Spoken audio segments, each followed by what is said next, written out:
Starting today, Mom is moving in with us. She's your mother-in-law, so take good care of her.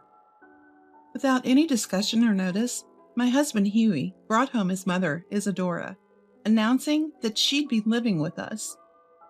To make matters worse, he had decided to turn my room into Isadora's room and dumped my belongings in the hallway.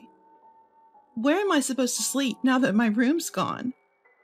You've got the hallway, haven't you? He said with a smirk as I turned to face him, incredulous. My name is Gina, and I'm a 38-year-old housewife. 5 years ago, I lost both my parents in a sudden car accident. Having no siblings or relatives, I found myself utterly alone. Craving the connection that comes with family, I was desperate to get married. That's when I met Huey, my current husband. His unwavering commitment, self-assuredness, and above all, his kindness drew me in. We dated, got married 3 months ago, and have been living together since. I used to work as a nurse, but overworked myself to the point of falling seriously ill. The diagnosis? Burnout from excessive work. When I told Huey, he said, I've been worried you're pushing yourself too hard. Your health is what matters most. Let me handle work. Why don't you wait for me at home? His concern for my well-being touched my heart. Though hesitant to leave my nursing career, I knew I could return any time thanks to my credentials. So I quit my job and decided to be a full-time housewife. But that's when things began to change between Huey and me. He started to restrict what I could do, saying it was for my own good. But it escalated. Before I knew it, he began to control every aspect of my life. Feeling obligated because he was supporting me financially, I adopted the mindset that I must obey him. Life went on like this for about 6 months, until one day, I returned home from grocery shopping to find Isadora there.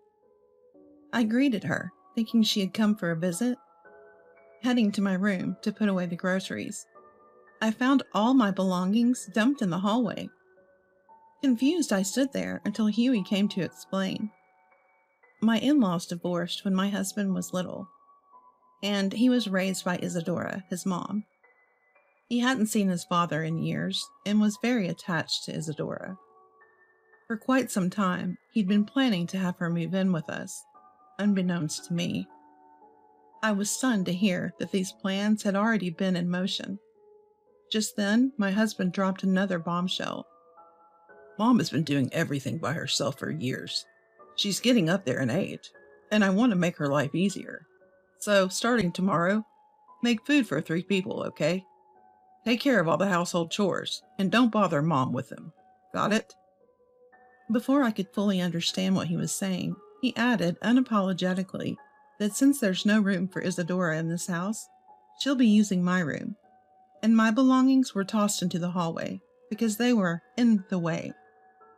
When I asked where I would sleep, both my husband and Isadora just laughed.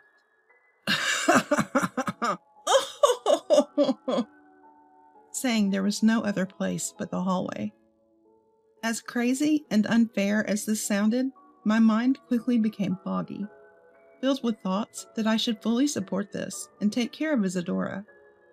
I accepted my husband's ridiculous proposal, saying, All right, I understand. Let's get along starting today. After all, I owe everything to my husband, and it's only natural to extend gratitude to Isadora who raised him. I was enthusiastic about meeting their demands. Living with Isadora, both she and my husband began to criticize every little thing I did. You're terrible at washing dishes. Are you really that stupid? Today's meal is too salty. Are you trying to kill us? I became the target of their verbal abuse. So there I was, mentally and physically drained, ultimately spending my nights sleeping in the hallway. I didn't recognize the absurdity of my situation. Whenever I felt tired, I blamed myself for not doing enough and obediently went on with my day. Then one winter day, Isadora ordered me to clean every corner of the house and prepare a dinner worthy of a luxury hotel for someone special she was bringing home. I spent the day scouring the house and shopping for ingredients, frantically researching recipes to create an array of lavish dishes. Once the meal was ready, I was told to stay in the hallway so as not to bother the guests. I complied without question, making sure to stay out of sight. From the laughter that occasionally leaked from the living room, I gathered that Isadora's guest was her current boyfriend. As the night wore on, I heard that the guest would be staying overnight. Isabella told me to wait in the kitchen, adding, "Gina, if Louis finds out you sleep in the hallway, he'll be shocked. It's not a good look. Could you just sleep in the kitchen tonight, okay?" I was used to listening to my husband, so I went to check with him. He seemed to be in a bad mood from work and yelled, "Don't come in here for every little thing. I don't want to see your face," before hitting me. Being hit was nothing new, so I left quickly to avoid making him angrier. Since I couldn't confirm where to sleep with my husband, I decided to sleep in the hallway as usual. Early in the morning, I was awakened by a surprised male voice and looked up to see a man staring down at me. I didn't see his face yesterday, but it's probably Louis, Isadora's boyfriend. "What are you doing here? Do you sleep in this house?" Caught off guard, I told him the truth. I'm Huey's wife and usually sleep in the hallway. Seeing my nonchalant attitude towards the situation, Louis paused, then asked for my contact information. When I told him I didn't have a cell phone because my husband manages it, he suggested meeting at a nearby cafe when the sun comes up. He asked me to come secretly, without telling my husband or Isadora. His serious gaze convinced me to agree. Later, Louis went home, seen off by Isadora and my husband. As the sun rose, I told my family I was going grocery shopping and headed to the cafe where Louis was already waiting. We went inside. While waiting for our drinks, Louis said, "Actually, I've invited another person today." Shortly after, a woman he knows arrives. "Nice to meet you. I'm Eileen. I've known Louis for a long time." Eileen was an excellent listener, and we had a lively chat. It had been a while since I talked to someone other than my husband and Isadora. I realized I had almost forgotten how to communicate, and I had a great time. On the way home, Eileen, sensing something was off, kindly asked me about my life. I told her the truth, and she invited me for tea again the next day. I agreed. For several days, our morning tea and casual chats continued. As I spoke to Eileen in the cafe, I started to feel something was wrong with my current life. I became emotional during our talks. It was then that I finally realized my current environment was unjust. Eileen softly smiled, gently wiping away my tears with a handkerchief. It turns out Eileen is a mental health professional. Louis had noticed something was off and asked her to come to listen. Eileen explained that if she had immediately pointed out that my husband and Isadora were the issue, I might have closed off. So she took the time to support me, helping me slowly realize what was going on. "At first, I listened to you because it was a job required, but now it's different. I want to help Gina as a friend. If Gina wants our help, we're here, always ready to lend a hand." Hearing these warm words, I can't stop the tears from flowing. Eileen gently rubs my back as I continue to cry uncontrollably. When I finally stop crying, it's time to part ways with Eileen and head home. As we say goodbye, she assures me, "We're always on your side." On the way home, my clouded thoughts finally clear, filling me with a newfound sense of relief. That night, when my husband starts complaining about my cooking again, for the first time, I retort, "If it's too bland for you, add your own seasoning." My husband is momentarily surprised, but quickly turns red with rage. "How dare you speak to me like that?" he shouts. Isadora, who's already there, starts to get angry as well, and both she and my husband yell, "I want a divorce. Get out of this house now." Thinking that it might be a good thing for them to kick me out, I simply nod my head as usual. While packing, my husband orders me to be ready for a shower and make the next meal more delicious. To all of this, I reply as always, "It's because I'm a bad wife," and finish packing my minimal belongings. My husband, annoyed that things didn't go his way, lets out a loud sigh and grabs a beer from the kitchen. Ignoring him, I take my bags to the front door.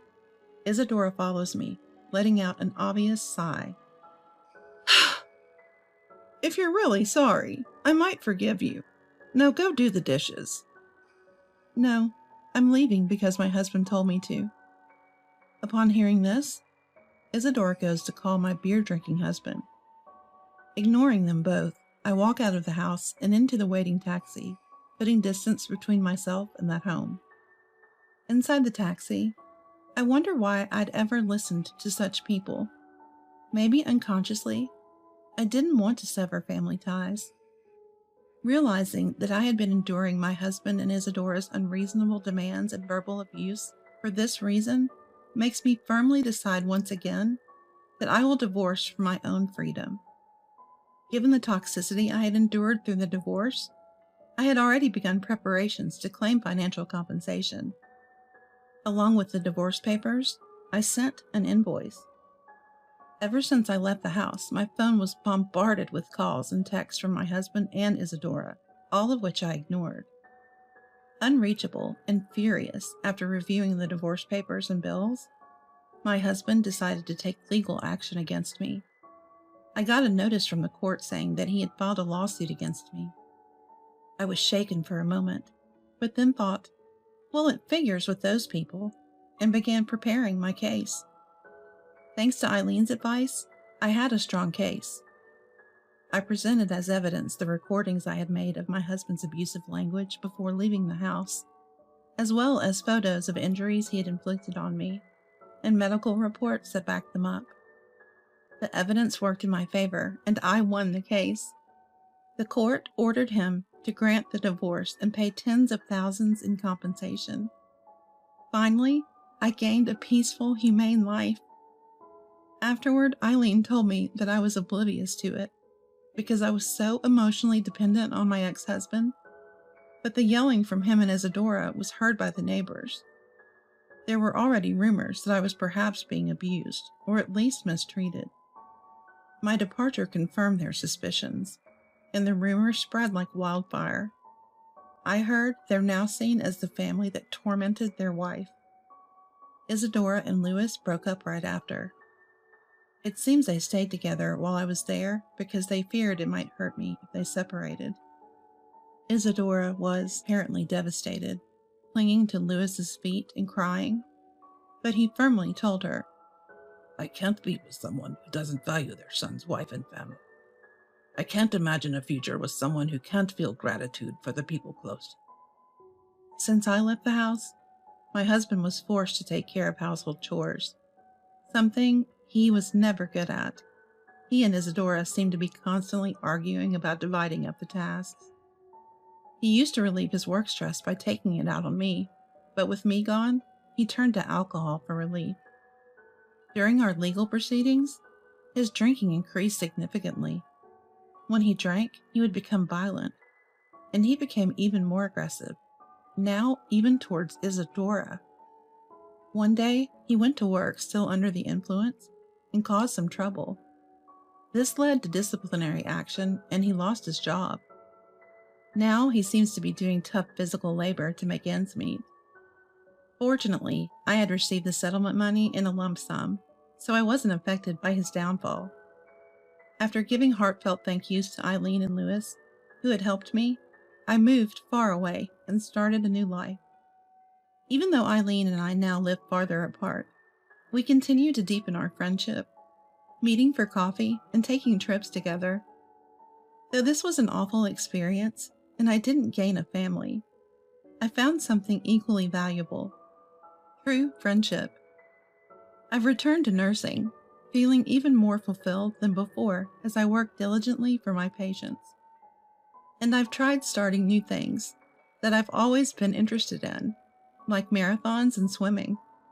I'm enjoying my days, free and uncontrolled by anyone, filled with fun and excitement.